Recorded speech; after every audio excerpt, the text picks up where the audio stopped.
to presentation mode, Becky? Yeah, there we go. Thank you all. I'm now going to pass on to Gordon. Thanks very much, Becky. Yes, so good morning to everyone. Thanks very much for coming along. We have what we hope is a very interesting set of information for you, and we're very interested in your thoughts and ideas for what we can achieve across the marches. So we're going to kick off the first slide. Thanks very much, Becky. Next slide. I'm going to talk about briefly the energy saving side of things, because of course, if we're also talking about energy generation, we should have, first of all, look at how we can reduce demand, reduce electrical demand. And I'd like to particularly thank Simon Ross, who was to be doing this section, because he and all the staff at MIA have been working really hard on the building retrofit across the Marches project. I'm actually part of that as well, so I'll come back to that in a few seconds. So the first goal of energy reduction is driven by carbon emissions reduction, and in the marshes, as in many other areas, this means reduce the amount of fossil fuel used for heating and other activities. And so let's have a look at the next slide then. Please, Becky. So across the marches, from residential buildings, about 22% of our emissions is coming from that, and from commercial and industrial buildings, about 24%. So that's a really significant part of our overall carbon emissions, and therefore it's an important thing to focus on. Next slide, please, Becky. So we're going to reduce the, this slide alludes to the Marches energy strategy to try and reduce particularly these 5 things that I'll be referring to. So next slide, please.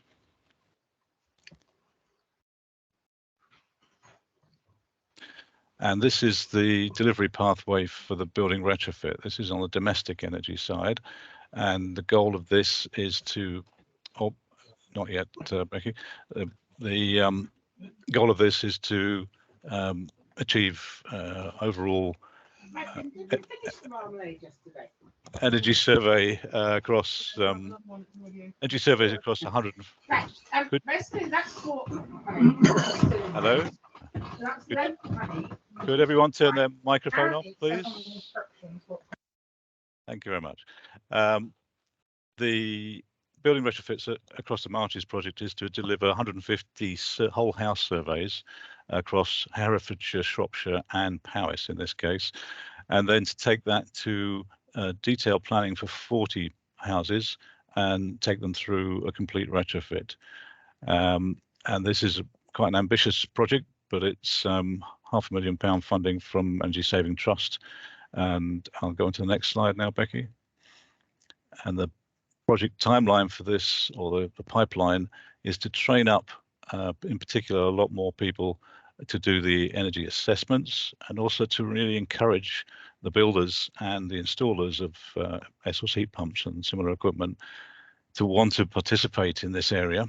It's particularly difficult to get the builders to want to do this and to train to PS 2035 standards. So we're trying to basically show where the problems are and to feed back to the Energy Saving Trust and others and ourselves to see where we need to improve in order to scale this up. So next slide, please, or next section. So we're going to have to use the able to pay market for this, because we don't have funding to actually pay for the retrofit work itself.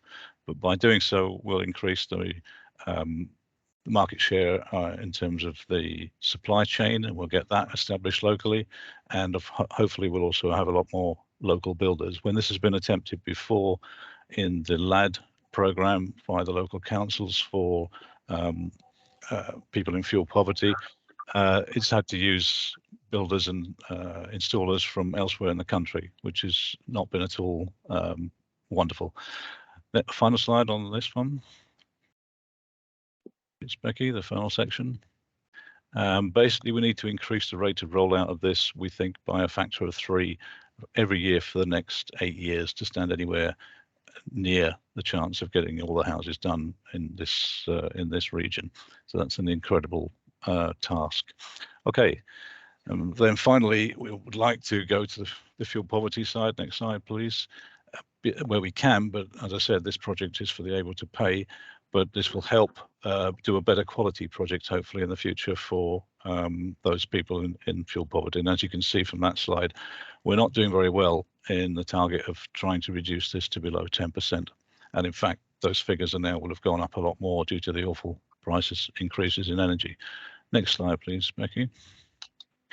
So the commercial side that I mentioned at the beginning is the significant carbon emissions. So there are things afoot to try and help commercial activities in the region, and that's the business, the BEEP program, which will provide some support to industry users, but it's limited and it's going to an end next March. So we really need some large-scale support to replace that. And there are discussions in hand on that, but it doesn't exist yet. So this isn't just for retrofit and building type improvements to industry. This is also for clever and smart solutions to reduce their demand. Even looking at how they use their fans and compressors and things like that in a building. So that all needs pushing, it needs encouragement, and it needs to be done very quickly as the domestic side. Next slide, please, Becky. So now let's move on to Heather to go into the actual main course today, the release of the March's vision for 50% power from local renewables, and that's the whole point of what we're here to discuss today. All right, so I'll hand over to Heather. Thank you. Thanks, Gordon. Yeah, hello, I'm Heather from MEA, and last year I had the pleasure of working with Robert Saunders of Shropshire and Telford Community Energy on a report to investigate the March's Let's Energy Strategy aspiration for 50% of electricity demand in the Marches to be met by local renewables by 2030. Next slide, please, Becky. The broader considerations which were really beyond the scope of the report but relevant to today's discussions include the links between investment in local renewables and resulting local employment opportunities, lower energy costs, particularly important at the moment, the chance to engage communities with the climate emergency and encourage change in other areas such as energy efficiency, as Gordon's mentioned, and the electrification of heat and travel, which will affect electricity demand. The fact that the national focus for energy seems to be on offshore wind and nuclear, and grid constraints, including the lack of connection options and the top-down nature of the grid versus the remote location of renewable generators. One overall question we had was whether continuing with business as usual locally was sufficient. Next slide, please. The report considered which renewable electricity generators are most feasible in the Marches, what electricity demand might be in 2030, and therefore the amount of renewable electricity generation required.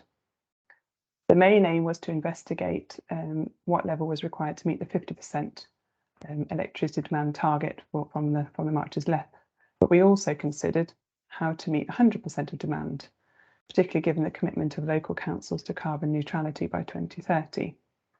There are going to be a lot of numbers, I'm afraid. I've tried to simplify it for the presentation, but the report and our spreadsheet will be made available after the event as well. Next slide, please, Becky. So for the report, we focused on anaerobic digestion, solar PV, onshore wind and hydro as being most feasible within the 2030 timeframe. There's further detail on our assumptions regarding each technology within the full report, but it includes factors such as the availability of feedstock and careful controls required for anaerobic digestion, and the number and orientation of roofs for domestic solar. Given that current national planning policy effectively prohibits onshore wind, there was no real guidance on sizes, capacities, locations, certainly in England. Therefore, our figures for wind generation are fairly arbitrary. Hydrogen and battery storage was discussed but not included in the scenarios. Next slide, please. So what could our electricity demand be in 2030? A 5-year average of data from BEIS from 2015 to 2019 was used in the report to get us close to the current demand in the Marches at the time we wrote the report. And that gave us a figure of 3,302 gigawatt hours, circled in red on the left. The Marches LEP energy strategy assumes no growth in consumption, therefore to meet their 50% aspiration means we would need about 1,651 gigawatt hours of renewable electricity. And that's formed our first demand scenario. However, that doesn't take into account the increasingly likely growth in demand. The distribution network operator forecasts range from 15% to a 26% increase by 2030, depending on the degree of smart technology and grid flexibility. So we've used the 26% increase to form our second demand scenario. Shropshire Climate Action Partnership estimates between a 60% increase to a doubling of demand, particularly with the aspiration to export renewables from the Marches, and these form our next two scenarios. Lastly, we added a very high power or worst case threefold increase in demand. But obviously, there's already some renewable generation in the Marches, and that figure of 541 gigawatt hours underneath the table comes from BEIS data for 2019. The report has assumed that all this currently operating renewable generation will continue. And so that does include, because the BEIS data does include some energy from waste and biomass plants. However, our additional generation proposed in the report does not include these, any more of these, as there are concerns over their low carbon credibility. And the ethos of this report was really to promote sustainable, low carbon, local energy generation. The load factors used to convert generation capacity in megawatts into electricity generation in gigawatt hours also came from the BEIS data and are set out in the report. So moving on, Becky, please, to our scenarios. We firstly have business as usual. This are the results from the business as usual scenario. And this was created by looking at trends over the past few years and trying to replicate a similar level of growth. There were a couple of examples from 2012 to 2017. We saw an average of one new 1.3 megawatt AD plant added per year. So we continued with that trend. For solar farms, there were around 5 to 6 new sites coming online per year, averaging around 7 to 8 megawatts each. But one slight difference is we've assumed that going forwards, there'll be fewer larger sites coming online due to the grid costs. So that's given us the 140 megawatt site being added per year up to 2030. There's no wind generation in this scenario, given the current moratorium on wind. And this resulted overall in 1,088 gigawatt hours of generation, which, as you can see, falls far short of that dashed line, which is the Marches LEP's target to meet 50% of demand, current demand. The next slide, please. We wanted to include a scenario using the distribution network operator forecasts, and this one uses some data from Western Power Distribution's Leading the Way forecast. It's not completely comparable to our other scenarios due to the way the baseline data is used, and it doesn't include North Shropshire, which is the SPEN area. But it was interesting to see that when converted, it resulted in 880 gigawatt hours of electricity generation in 2030. That's lower than the business as usual scenario. Yet, actually, if their projections for 2050 were brought forwards, that would meet the Marches LEP's 50% target, and that's the sort of the higher dashed line there. Next slide, please, Becky.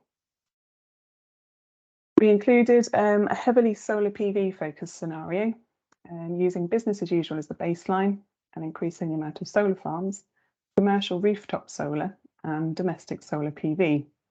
And this scenario is able to meet the Marches LEP's aspiration, and that's that lower black dash line, and even up to 50% of demand if that increased by 60%, and that's that slightly higher blue dash line. The majority of that input comes from 50 large solar farms that would therefore have to exist by 2030. Next slide, please. We looked at a wind power scenario, taking business as usual and adding wind turbines at all scales, but without a major increase in PV. As mentioned earlier, without planning guidance, the number of turbines added by 2030 might seem quite high. You can see underneath the table, I've got what that scenario incorporates in terms of numbers of turbines.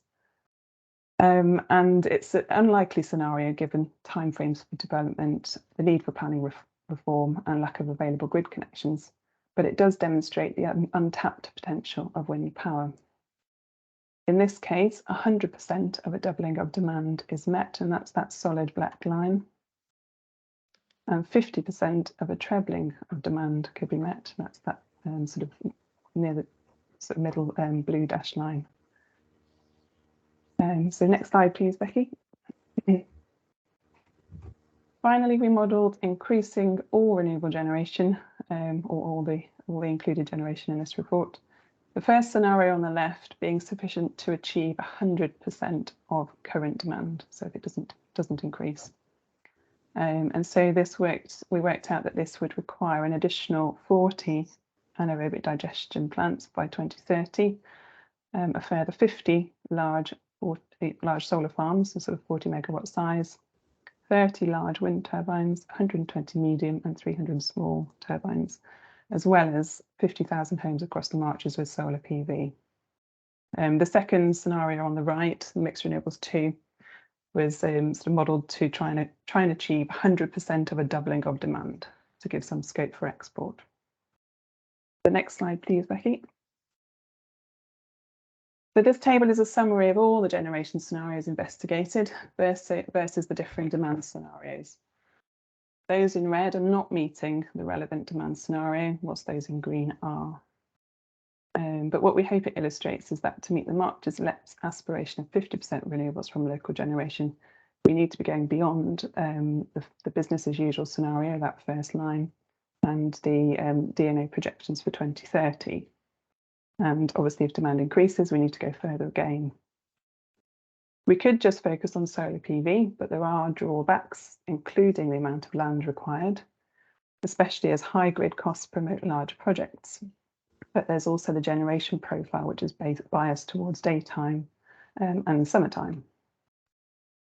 The planning constraints for wind are substantial, but it has a large potential generation capacity. Not only is the land take much smaller than for solar, the land underneath can still be utilised for agriculture. If we go to our next slide, we can see, as a visual example here, we've got Westmill Wind Farm and Solar Park in Oxfordshire, so they're right next to one another. That provides a clear visual example. The 5 megawatt solar farm on the right occupies 30 acres and generates 4.8 gigawatt hours per year, whereas the 5 wind turbines occupy a significantly smaller area and generate on average 10.2 gigawatt hours per year. So wind energy is possibly our greatest renewable energy resource, as identified in the Marches energy strategy. It requires very little land, therefore enabling agriculture to continue unaffected, as well as providing a complementary generation profile to solar.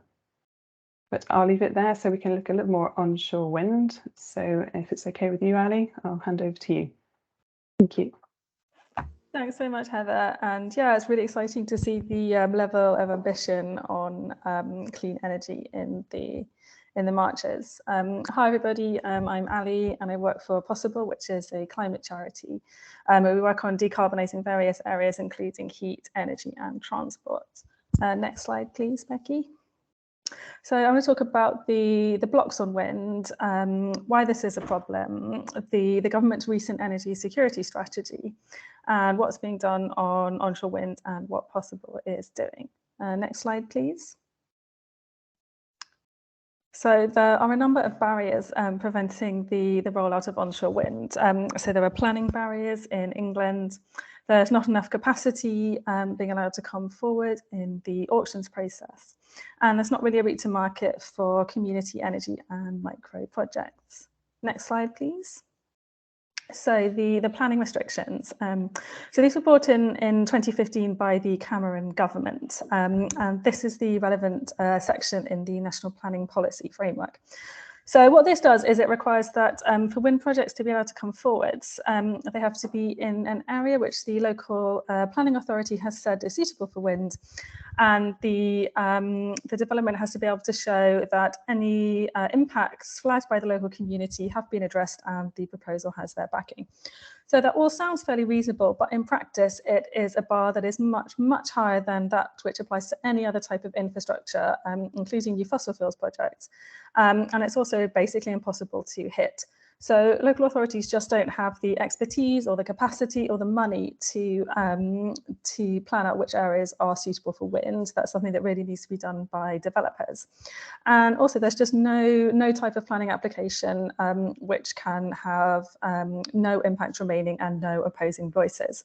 So what this does in practice is it means that the potential for even a single opposing voice in a otherwise supportive community, or even just the potential for a opposing voice, means that developers aren't trying to get projects to come forward because they know it won't get through the planning restrictions, which are set by national government, and which really takes decision-making power away from local communities in practice. Next slide, please. So contracts for difference are the main mechanism by which the government allows new renewables projects to come forwards. And the government has now reopened the CFD's process for onshore wind and solar, which is really positive.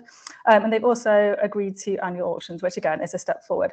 But the amount of onshore wind and solar which is being allowed to come forwards via the CFD's process has been placed under a really, really tight restriction. So it's a maximum of just 3.5 gigawatts each for onshore wind and solar.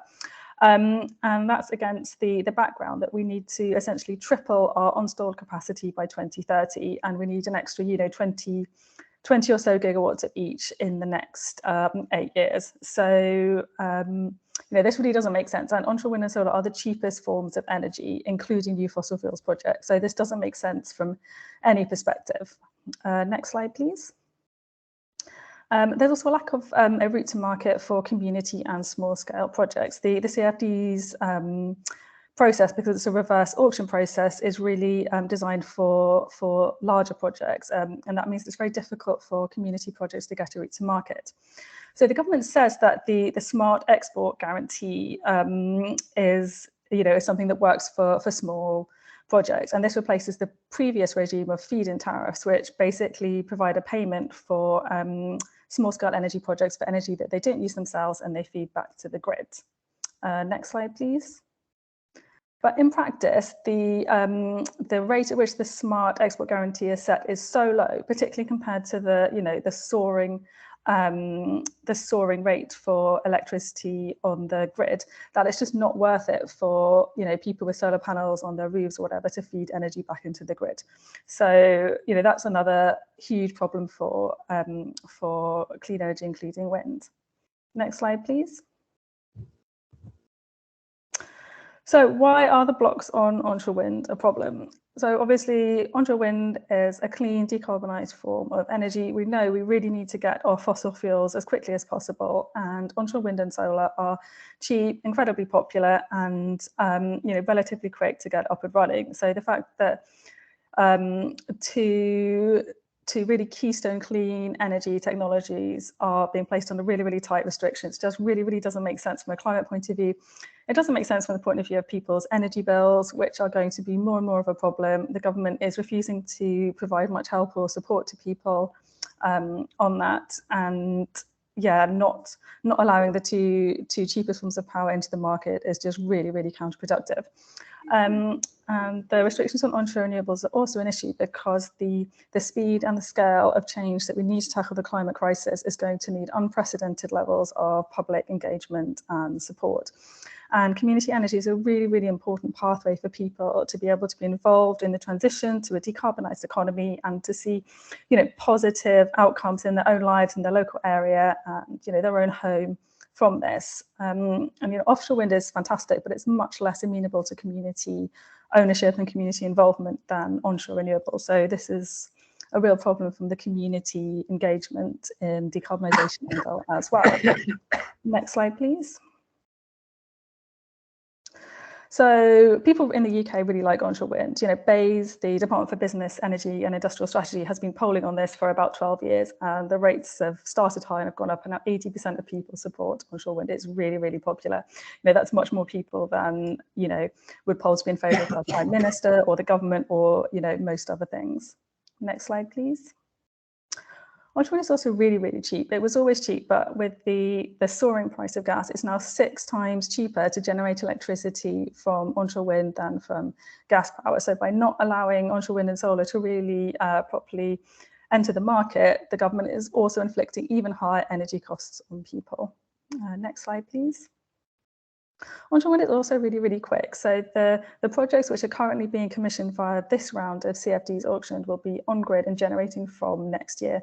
New gas, even if it wasn't horrendous for the climate, takes a really, really long time to actually to get going. So, you know, the energy cost crisis is something that needs really, really rapid solutions, and so does the climate crisis. Next slide, please.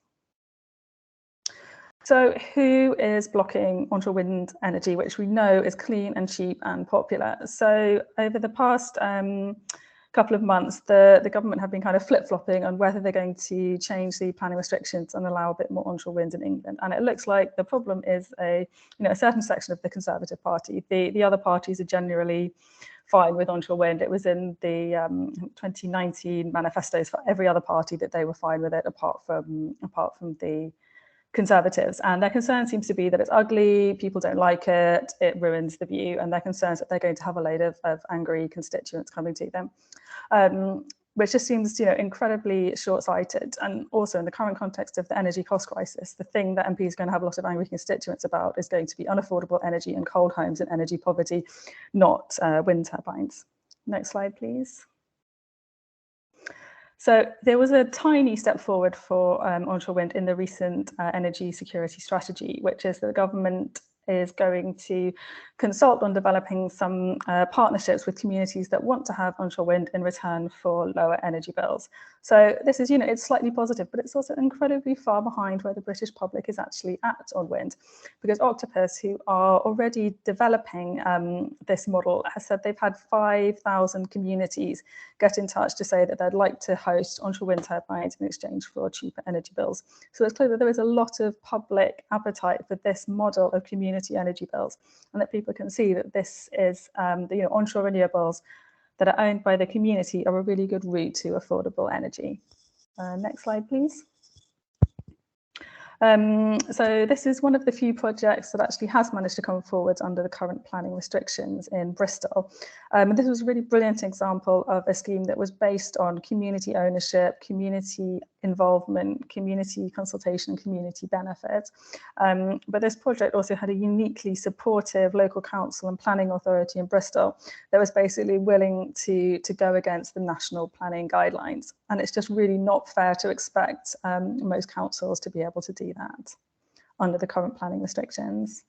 Next slide, please. So what are possible doing? So we are running a campaign about onshore wind. We recently brought together a group of different NGOs to write to the government to unblock onshore wind. Obviously, they haven't done this. We're going to be keeping on campaigning. Next slide, please. So we're also working with our supporters to get them to write to their MPs to tell them that they really like onshore wind and they want the government to change policy on this, because we think it's really important for MPs to hear that actually their constituents do want wind, and that particularly with soaring energy bills, there's a real appetite among the public for more renewables, more community energy projects, and more onshore wind and solar. And now I'm going to pass on to Dave Green from Share Energy.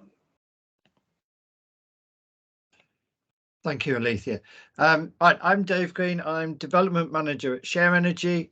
Share Energy is a cooperative that's working on community energy schemes across the UK that just happens to have its offices in Shrewsbury. I'm also Secretary of Shropshire and Telford Community Energy, who've sponsored this work. Okay, Becky? So one of the schemes that Share Energy has been incubating for the last 3 years or so is the Big Solar Co-op. And this is one large solar co-op open to all across the UK, owning thousands of solar arrays. It's co-owned by its volunteers and investing members, and it's a collaboration between existing and new groups, powered by volunteers but supported by professionals. Next. So why one big co-op? Up till now, all community energy schemes, or most community energy schemes, have been, you know, little wallop community energy, with a few panels on a community centre or a primary school, and we think we really need to move away from this model, particularly now we don't have the feed-in tariff. It's too risky. There's too much work involved. There's too much volunteer time goes into things like running committees and accounts and AGMs and all the rest of it. But if you've only got 1 or 2 roofs, then you're at great risk of the buildings that you've got your PV on becoming empty, and then you lose all your income, because all your income is, or most of your income, because it's coming from selling the electricity to the occupants. Whereas when we had the feed-in tariff, you had a guaranteed income no matter what happened to the building. So a big co-op can engage more people. It can give them more satisfying work. It can give lower barriers to entry. So, you know, we could work, we still work very much in partnership with local people, but you don't need to set up a whole committee and register your own seat. It could be one person in a town wants to have rooftop solar in their town. We can work with that one person and help them to deliver it. And this way we can achieve scale. Because that's what we need. You know, a few PV panels here and there is just not going to cut it. Next, Becky. And it's about risk. It's about reducing the risk. So we're looking to have hundreds, if not thousands, of roofs. So if a few of the buildings become empty at any one particular time, that can be worn by the portfolio as a whole. We can build more cheaply because we can centralise procurement, etc. We can also run more cheaply and better. It's amazing how many community schemes actually don't really look after their kit particularly well. They don't have a procedure. They don't, you know, they're not necessarily even monitoring the output to check that it's still works. And we can reach a much wider range of sites. Next, Becky. So people can get involved in the big solar in local groups focusing on sites, or we've got other people who are involved who just do sort of design work for us. We're using open source software called Open Solar. We can train people in doing this, so we can have somebody in Edinburgh who's doing designs for us in Shropshire and the other way around, and we can provide mutual support through peer mentoring, targeted training, sharing communication tools, and giving people meaningful tasks that don't necessarily take over their lives. Next. So the big thing is that, you know, as a larger organization, if we were to be ringing people up, you know, and trying to persuade them to let us put solar on their roofs, you know, that sort of cold calling just doesn't work. We need those local volunteers for those local contacts. So it needs to be somebody you know, somebody you meet at the school gate or play golf with, or, you know, and so we support people to enable them to do that, and then we can build on sites that commercials can't touch. I was talking to a company in Telford last week, and they're very interested in putting solar on their roof, but their investment criteria is a 2-year payback on any investment. There's no way they can cover that. So yeah, next, Becky. Yeah, so we're working with existing groups or new groups, and surprisingly we're finding a lot of existing community energy groups like Birmingham Community Energy are actually very interested in big solar, even though they've been around for a while and got their own assets already, because they know how difficult it is to get community energy projects off the ground now that we don't have a feed-in tariff. Next, Becky. Yeah, so we have a team of volunteer surveyors trained up and active across the UK. We're now registered with the Financial Conduct Authority. We have 2 sites very close to signing the final agreement, and I'm sure people here will be very interested to know that both of those sites are in South Shropshire. They're both fairly large factory sites where they use a significant amount of electricity, and so the direct use of the electricity we generate will be high. And that's the sort of roof we really need. Although if we get a significant number of such larger roofs on factories, offices, care homes, then there is the potential then to do some smaller roofs on things like community centres and the rest that we couldn't do as standalone schemes, but we could do as part of the portfolio. And we're now in the process of recruiting what we're calling node coordinators or local coordinators in Birmingham, Shropshire and Stroud. So if anyone's interested in a 2-day-a-week working with the big solar co-op in Shropshire, the advert for that job will be going out on May the 2nd, and we'll be interviewing at the end of the month. And that person will be employed by Share Energy, but they will be working in partnership with Shropshire and Telford Community Energy, who are the sort of partner organisation in Shropshire. Okay, next, Becky. Yeah, and we're very pleased to say that the Shropshire node has been part funded by Shropshire Council, and we haven't mentioned Shropshire and Telford Community Energy yet. We're a relatively new community benefit society. We've had a working group for 2 years, but we were registered only last month. We are looking at buying an existing 10 megawatt solar farm near Whitchurch, but we're very, very interested in new projects. What's the point of just owning an existing solar farm? And one of the other projects we're working on is coming up. So next, Becky. So we're working in Bishop's Castle on a heat and wind project. So the core of it is a heat network powered by heat pumps. Now, Bishop's Castle is a town of 600 odd houses. It's also got a secondary school and primary school.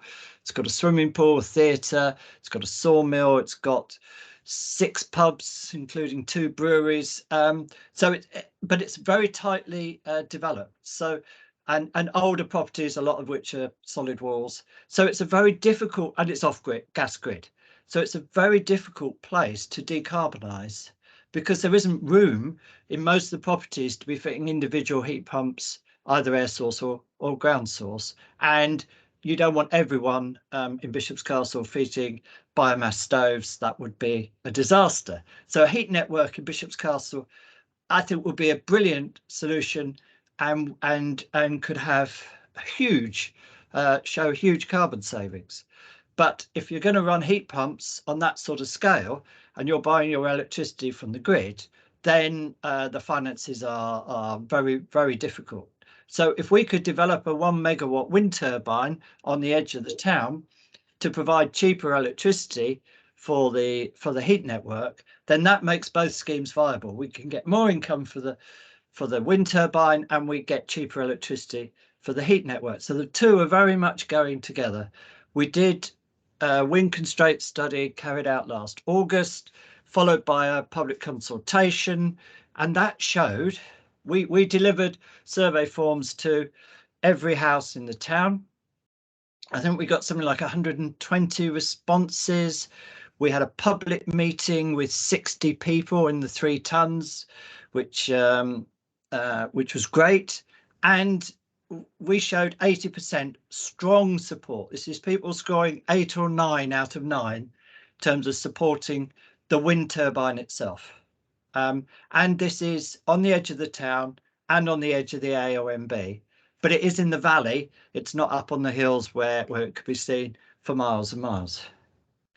We are just about to start work on the feasibility study for the heat network itself, which is the funding for that has come through the Next Generation grant through Shropshire and Telford Community Energy. The wind turbine itself is currently mired in the neighbourhood plan process.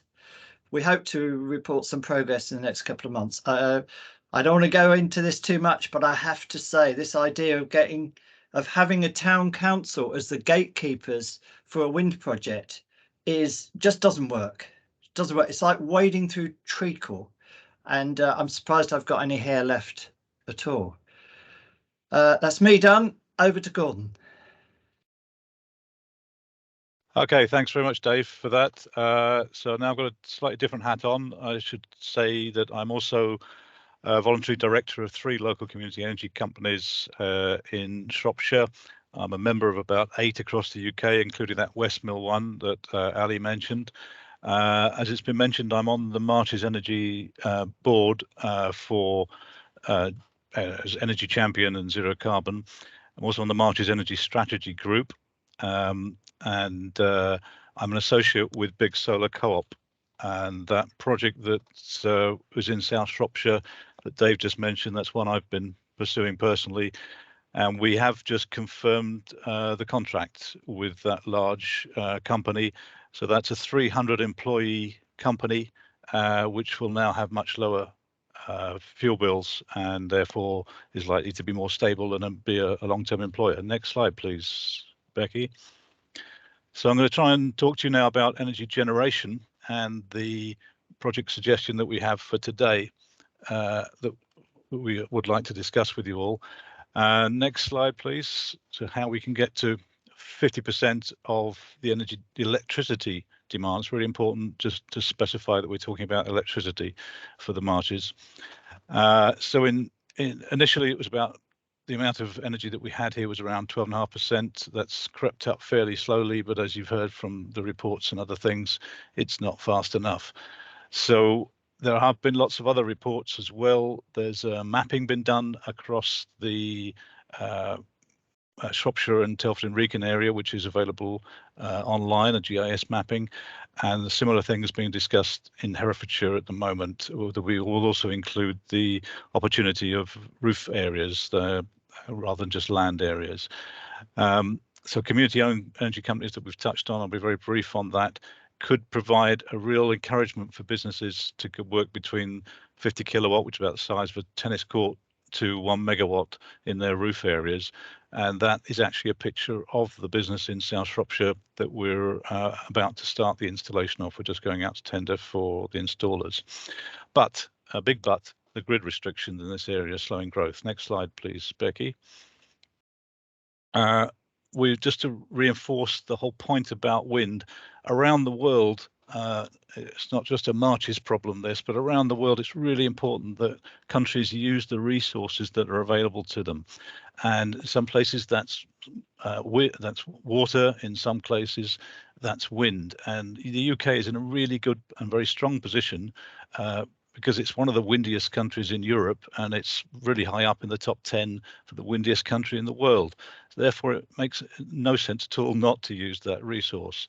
We're also pretty strong on tidal, which we won't discuss today because it obviously doesn't apply to Marches, but a combination of solar, tidal and wind can produce a great deal of our energy, and they're complementary with each other, so they can supply a continuous energy stream. Next slide, please.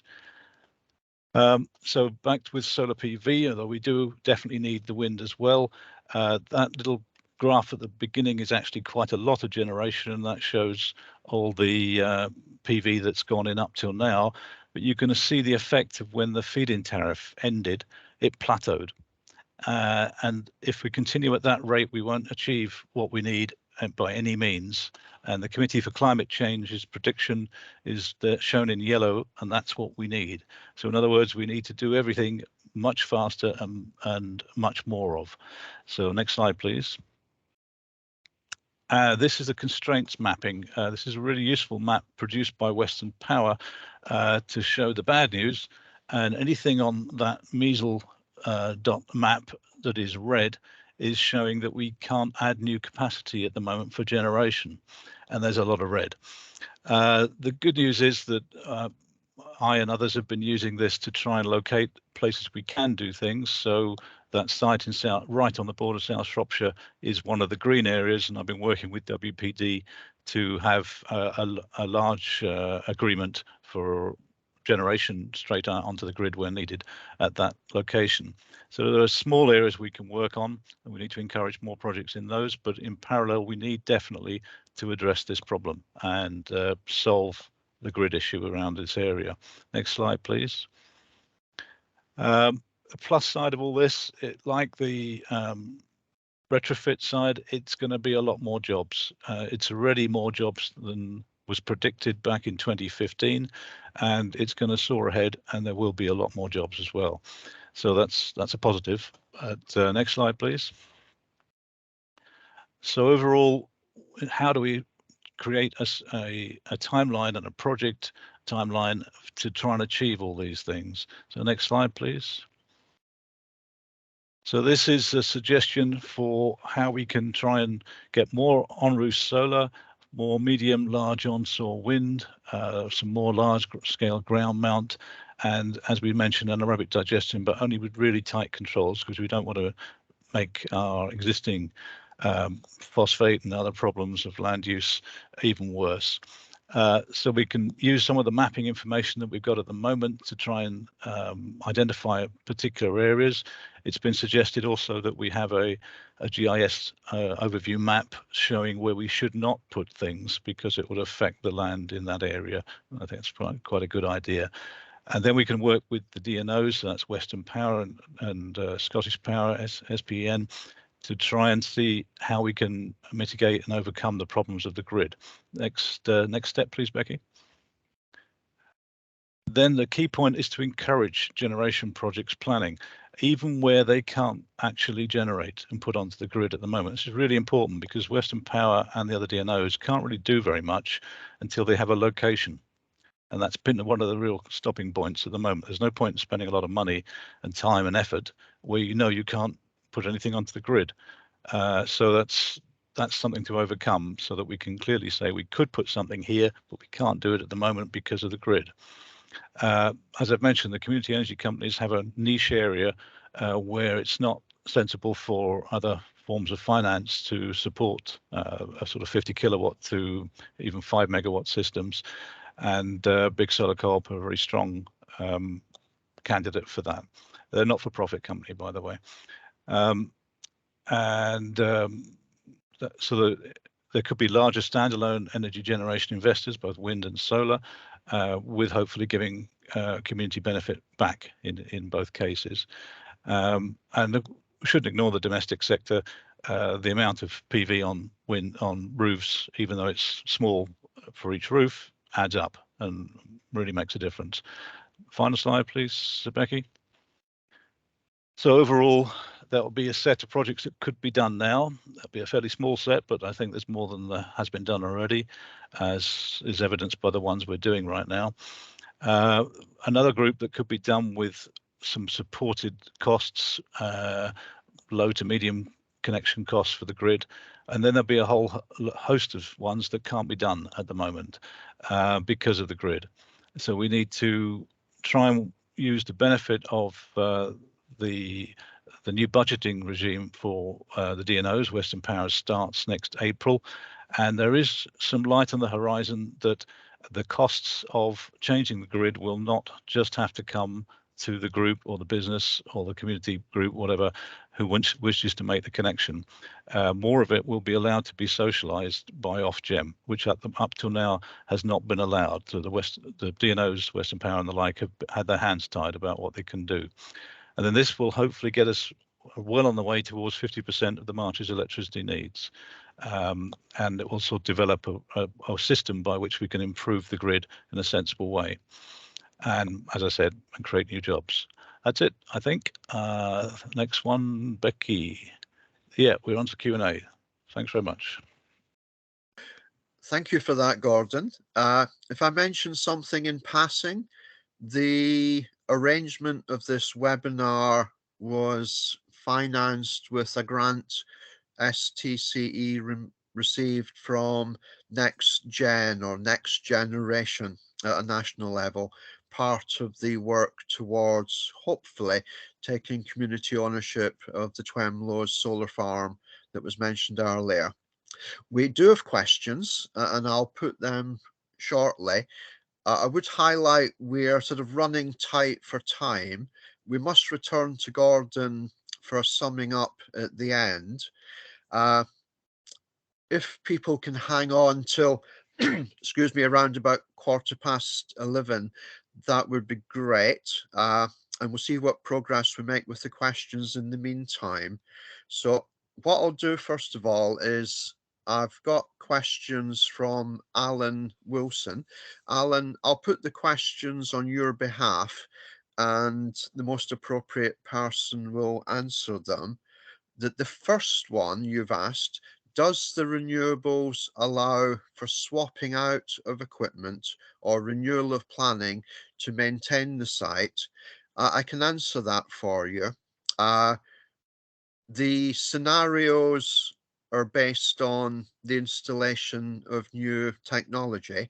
So in the case, for example, of a solar farm, then at the end of the planning period, which at the moment runs something like 40 years, 40 years, then that is outside our time scale. We're looking at up to 2030. Whether those would be renewed or not in 40 years' time, I won't be around to find out, but that'll be for the future communities to decide the future of those solar farms. Similarly, swapping out of equipment. Any existing wind turbines might well be renewed. Existing hydro schemes, the equipment could well be renewed. So that would be sort of an assumption. Certainly in terms of hydro, they would carry on. I'll do your second question, and then if you want to respond.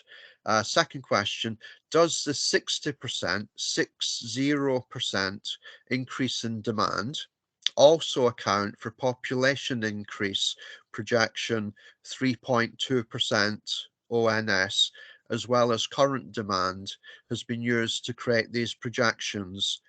In a very simplistic sense, the projections that we've used of no change of the small SPEN increase, the doubling of demand, tripling of demand, those are just to give an idea of what might be in the future. The likelihood is reality will not be any of those scenarios precisely. And obviously population increase would be balanced out by reductions in demand for electricity. So the 60% increase is just a figure that is put forward as one of many possible scenarios. Alan, does that address your two questions reasonably? Yeah, I think they are fair responses, Rob, in relation to those. I think the bigger one that comes in relation to the growth in population is with the demand, but the bigger one, which possible are actually looking at, is the factor of NIMBYism. When you try to put these places in to a location, then half the world object to it, and that's has got to change, because they are not going to be the people that are going to be affected long term. And I think the NPPF does need to be changed rapidly. I'll leave it at that. Thank you, Rob. Okay, thank you, Alan. The next question or questions. Robert, can I just come in there on Alan's point there? And I think the interesting thing in Bishop's Castle was, yeah, there are some people objecting, but only a handful. And actually, we've got 2 sites proposed for the wind turbine. And when we settle on one wind turbine, one site, then some of those objectors will drop off. And at the public meeting, we had nobody haranguing us at all. There was nobody getting hot under the collar. There were a few questions about, well, what about bird strike and what about the effect on tourism, but nothing major. And I think the biggest thing there was that we made a very clear case for why we wanted the wind turbine and why we wanted it in that location. Because the biggest thing is that people say, oh yes, well, wind turbines are great, but I don't want it here. I want it where I can't see it, whereas in Bishop's Castle, we've made a very clear case. It needs to be here. It needs to be close to the town. It needs to be, we need to be able to use it to power the heat network directly. And people get that. But I also think attitudes generally are changing and will change. So hopefully we can start to move forward on this. I'm hoping you can get your neighbourhood plan through at Bishop's Castle, because if you've got the neighbourhood plan in approval of wind turbine, then the next thing is to get it through the local authority to get those permissions. Yes. So, yeah, we're still trying to get it through the neighbourhood plan, but if we can't, then we will try and bypass the neighbourhood plan process. And there are some precedents for doing that. Keele University, I don't know if you ever drive up the M6 from junction 15, you will see two magnificent 2-megawatt wind turbines on land at Keele University. They don't feature in any neighbourhood plan or local plan. It's just Keele kept at it and kept badgering the planners until they allowed them to put in an application. And I think they had to go to appeal, but they got it. They're built. They're running. So it can be done. Okay, thank you. If I move on to some questions and points from Jocelyn Lewis. The first question: does the team have proposed sites for their 50 large solar sites by 2030? The simple answer is that the figure of 50 arises within the scenarios, and those are all speculative. We have no particular sites in mind because we are not solar farm developers. We're individuals from a range of organisations, as we've described earlier. Solar farm proposals come forward through the planning process from solar farm developers.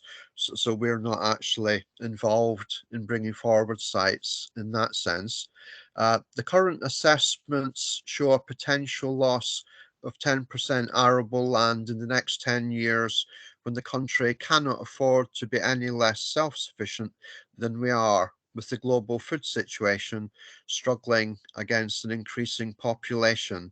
And that is a fair point. Clearly, arable land of greater or lesser quality is being brought forward for solar farm development, certainly in Shropshire, to my local knowledge. There is the issue clearly of the war in Ukraine, food prices increasing and so on. Nonetheless, we lose farmland every year to all kinds of developments, whether it's recreation, housing, commercial development, or whatever. And it reinforces the case, I think, for wind power, which clearly takes up hardly any agricultural land as a consequence. But I would throw that open to my colleagues to comment on as well. I can just say one thing about that. I mean, it's not a perfect solution, but many large wind farms can also still be used for grazing.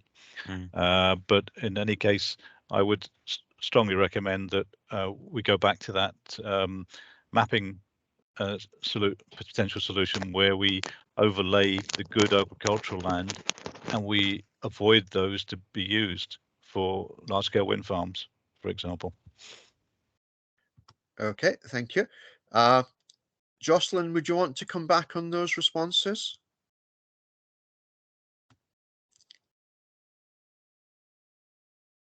Jocelyn, are you there? Okay, if I move on to the next question as such, it's a statement as such also. Adrian Cooper highlights there's also a significant issue for domestic solar in rural areas which have restricted access to smart meters, which limit access to the cheapest tariffs and prevent them receiving revenue from the export grant, if I've read that correctly, Adrian. Gordon, perhaps you could confirm that that is an issue in the rural areas, and I guess that might restrict domestic solar schemes being invested in. I presume Adrian's alluding to the smart export guarantee that may not be available if you don't have smart meter communication. And yes, that could be a problem in some areas, but that's entirely dependent on the mobile phone connectivity and not a lot else.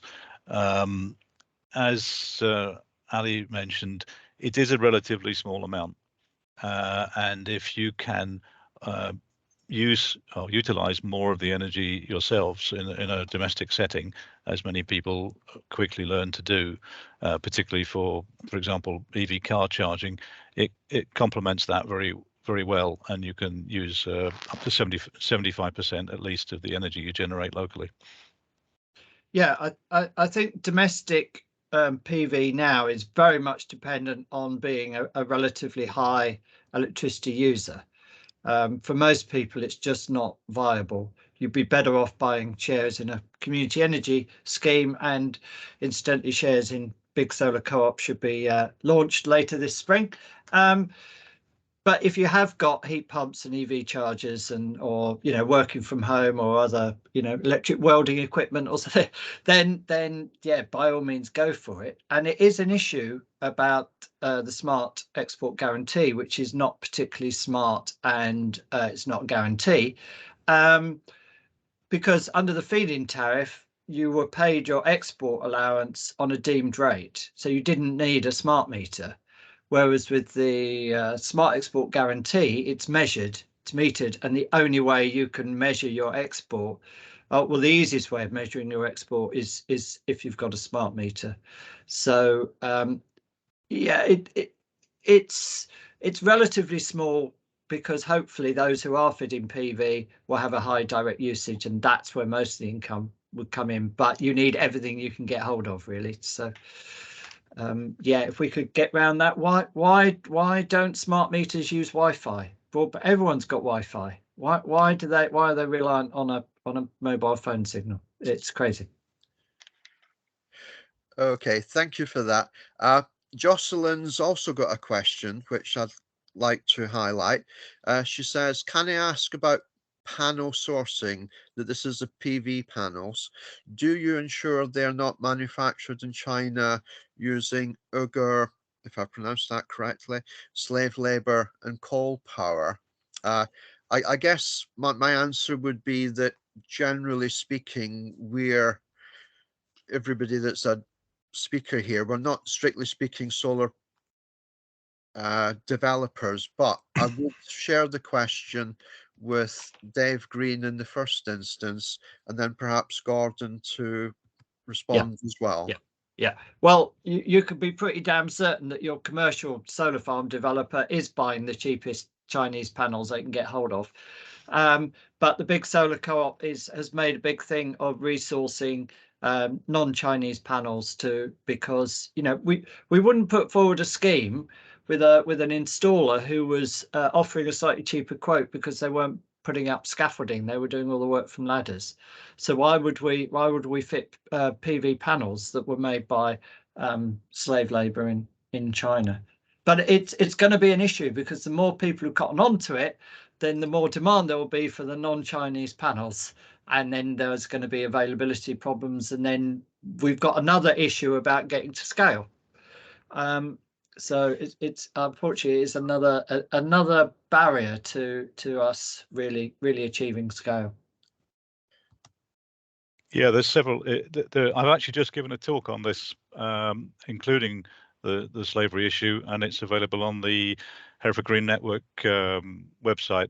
I gave it in February-March time. But definitely, we don't wish to use any panels that are at risk of being made by slave labor. And there's another issue that where panels are made in those countries where the electricity is mainly from fossil fuels, then the embodied energy of those panels is a damn sight higher in the first place. So it takes a much longer time to recover the embodied energy of manufacture of those panels. And so, in other words, why are we doing all this? We're doing this to reduce carbon, but why use something that starts off having a much higher carbon footprint? So that's another core issue that we've been trying to educate people on, let's say, over the past 10 years.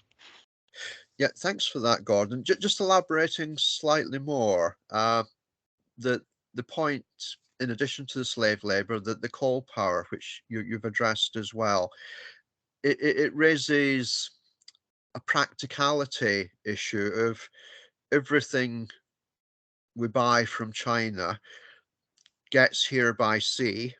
Essentially, sea power is by diesel power engines, I think I'm right in saying, which is a fossil fuel.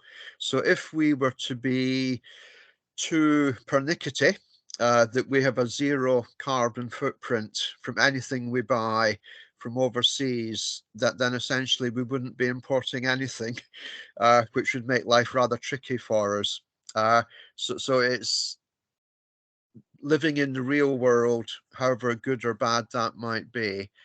If I move on to Charles Green's question, and thanks to Charles for this, Charles asks, is it better to have generation close to where the demand is? So should turbines and solar PV be put into urban parks and urban roofs rather than the more remote countryside? If I perhaps start off with you, Gordon, would you be happy to answer that firstly? Yeah, it's a good point, but it's sometimes a bit of a misnomer. I mean, grid losses across the national grid average out about 8%, even with the present large-scale power station like gas turbines and losses. So it is an important point if we're trying to save every kilowatt hour. But you also have to put, particularly with wind turbines, you have to put them in the best flow area for the wind, and that isn't going to be near any large buildings. So that's the counter side of it. PV certainly could go on rooftops in cities, and I certainly would recommend that it's largely covered everywhere on rooftops. So that's enough for that. Dave, what comes to mind in answering this question is you recently visited a site that might be interested in pursuing solar panels on their very large roof, or roofs, I should perhaps say. But I think you, in looking at the roofs, discovered that something like half of them weren't capable of actually accepting solar panels. Can you perhaps elaborate on that a little bit for us? Yeah, I mean, there are a lot of older roofs with asbestos sheeting on that, you could put PV panels on, but I wouldn't recommend it. And those roofs really ought to have something done to them in the next 10 or 20 years. You don't want to be putting them on a roof where you're going to have to take the panels off and then have the roof redone and put them back on in 5 or 10 years time. There's also quite a lot of roofs are shaded, quite a lot of north facing. So the amount of good roofs available is a lot less. Yeah, there's still a lot out there, but you can't put them everywhere. And it is much simpler and easier to put up a megawatt of wind than it is to arrange 2 or 3 megawatts of PV, which is what you need to get the equivalent output of PV on roofs. If you're putting 500 kilowatts on each roof, then you're looking at 6 roofs that you've got to negotiate a lease with and go through all that work, as against one wind turbine. But also, I mean, solar PV is great. I've got it on my house. It's wonderful, but it is limited, as I think Heather said about it peaks at lunchtime in the summer, and that's actually when the grid least needs the energy.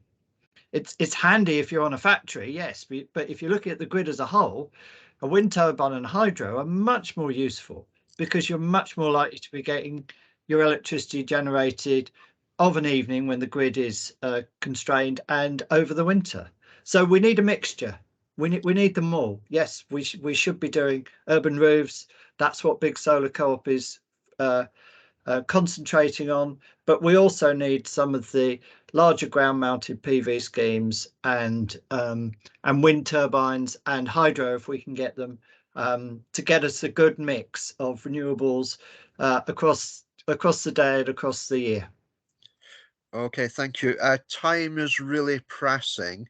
I'm just going to pick out one more question. This is from Alan, as regards, is solar generation battery storage being considered, preferably sodium type over lithium? Is there anyone in the panel that feels particularly able to address that? I'll have a go. Yes, it's always been considered. The present transition is from basically battery store on the grid that you may have heard about and seen is just used for frequency stabilization. That's around the 50 hertz to help that remain stable.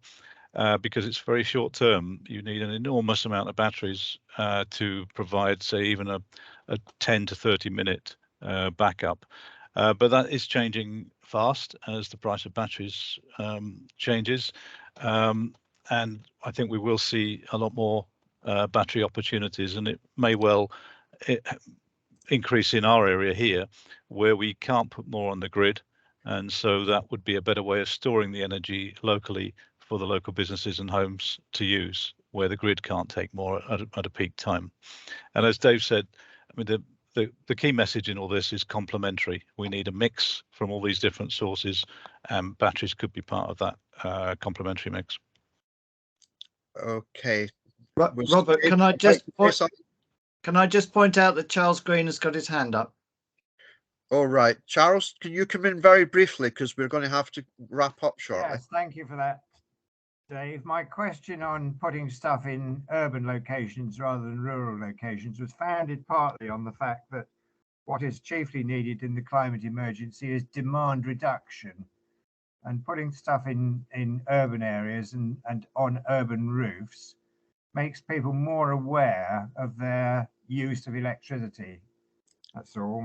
For instance, my daughter has solar PV panels, and they are very aware of when they're generating and putting stuff in the grid and when they're taking it from them. It just brings it home to people. That's all. Yeah, that was partly the point. Rather than having a yet further technological fix for humanity, and targeted at the easy countryside rather than in urban areas. Thank you. Okay, thank you very much, Charles.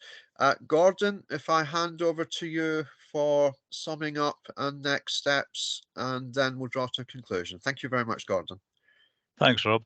Yes, I mean, one of the key points and things we'd still like to hear from people in the audience about is how to overcome the trepidation of putting projects forward, even when the grid connection costs can be in the millions of pounds as they are in this area.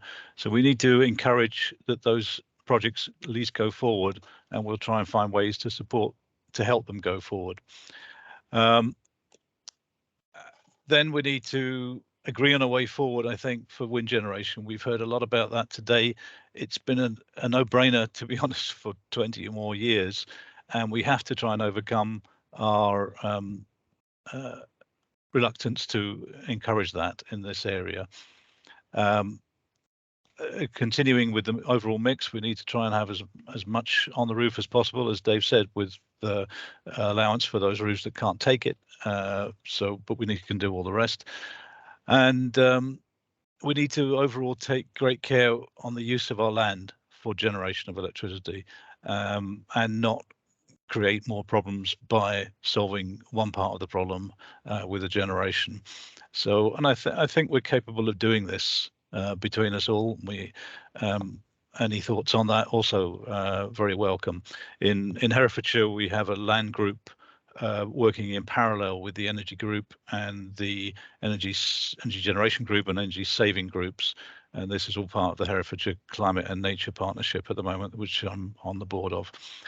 So thanks very much for coming today, and I'll just finish off with this final slide again on the energy generation projects pipeline, because we just want to emphasize that this is just a set of ideas and a set of proposals that might be able to improve the way we can generate more locally.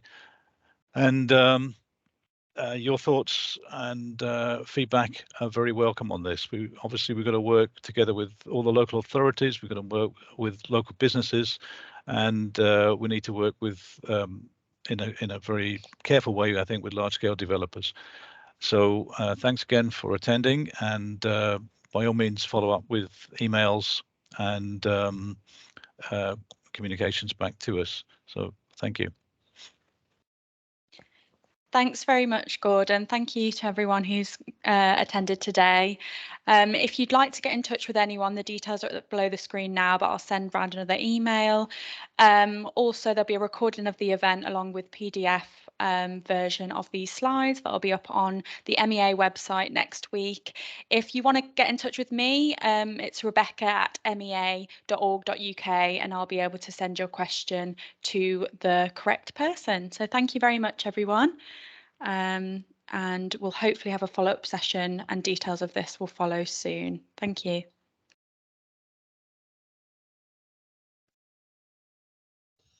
Thank you, Becky. I'll leave you in peace. Bye for now. Great. Well done, everybody. Should we end recording? We could have a down the pub session now, as we sometimes do on these